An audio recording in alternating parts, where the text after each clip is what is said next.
Hello everybody, it's Jamie from Old Shipping Lines and welcome back again to a book review.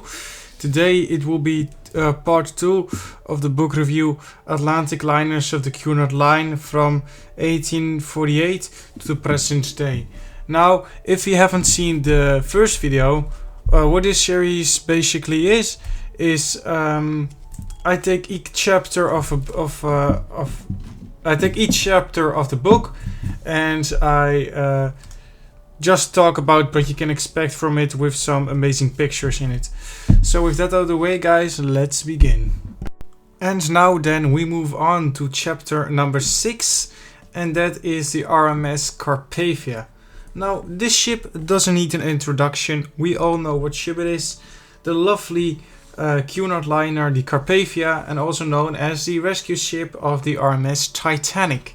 Now, what you can expect, of course, like all the previous chapters, is her life, how she was built, her launch, all that kind of goodness, and also, of course, what you get in this chapter is her role during the Titanic sinking. So that's quite nice that they incorporated a little bit of that. And then, of course, you also talk about her sadly sinking at the end of this chapter. And then, of course, at the end of the last page, we have a box called Technical Data, and that talks about the gross tonnage, the net tonnage, length overall, and of course, the Carpathia, as we all know, had a twin screw powered by 2 sets of quadruple expansion engines, and she could go 15 knots. Now, this is what you can expect of the Carpathia chapter. Now we shall proceed with the chapter 7, the Coronia and the Carmania of 1905. Now, we might also know these vessels. They have lovely 2 funnels and they are quite interesting. I like them very much.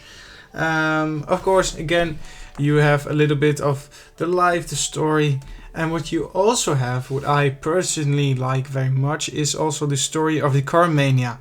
And then, a little bit at the end of the chapter, you have the story, or a little bit of the story of her battle with the SS Cap Trafalgar. Also, that was built by the Germans in...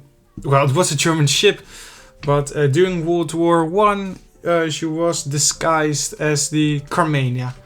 And then the Carmania Carmania met her, and they had a huge battle, and that is what you can read in this chapter also. I might also make a video about that battle in the future, because it's a quite interesting story. But of course, at the end of the chapter, you then again have the technical data, and these 2 ships, they could each the Coronia, she could go 20 knots, and the Carmania also 20 knots. So that is what you have in chapter number 7. And what you have in chapter number 8 is, of course, the Queen herself, the Lusitania, or let me say it correctly, the RMS Lusitania of 1907.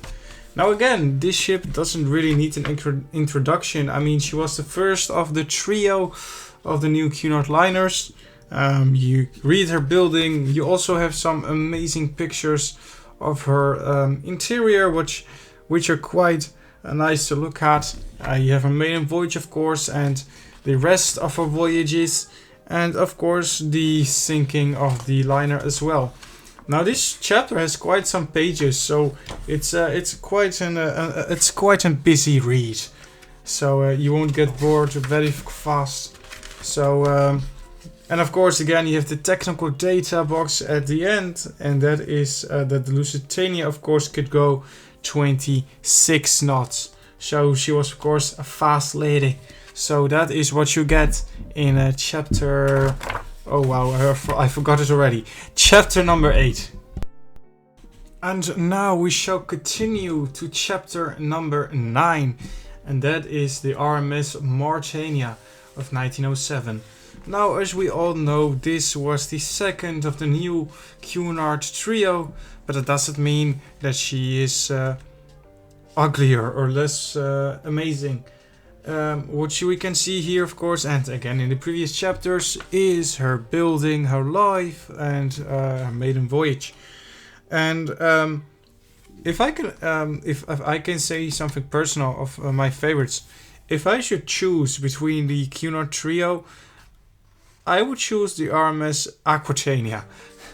But and why I say this is because the events on the Martinia, for my opinion, they're just too much events going on. So that's my opinion. But you also have, of course, the hospital ship Martinia and the troop ship, and you also read, of course, the life in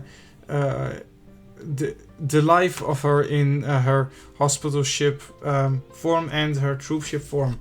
And of course, when you go into the rest of the chapter, you read a little bit of her life after the war, but then also her demise.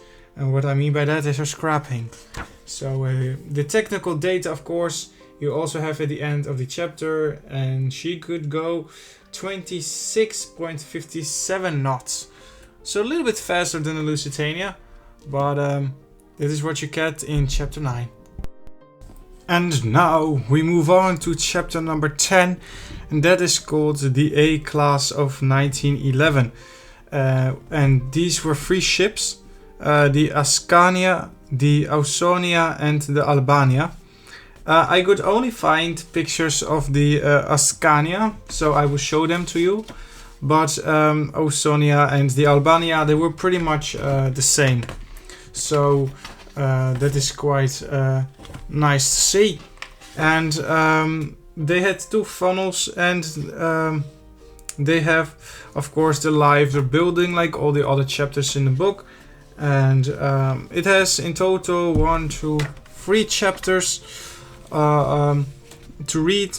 And then the technical data is all twin screw powered by 2 set triple expansion engines, and they could go 13 knots, 12 knots, and the Albania could also go 12 knots. So it's not a big chapter, but it's quite detailed. So that is chapter number 10. And that will conclude the second episode of the book review of the Cunard Line Ocean Liners.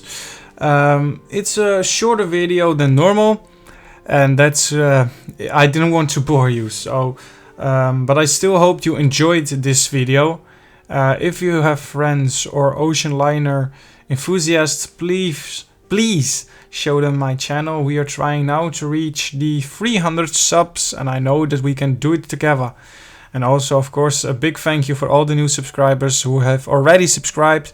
That means a lot. Now, with that out of the way, guys, we will see each other in another video. So, goodbye.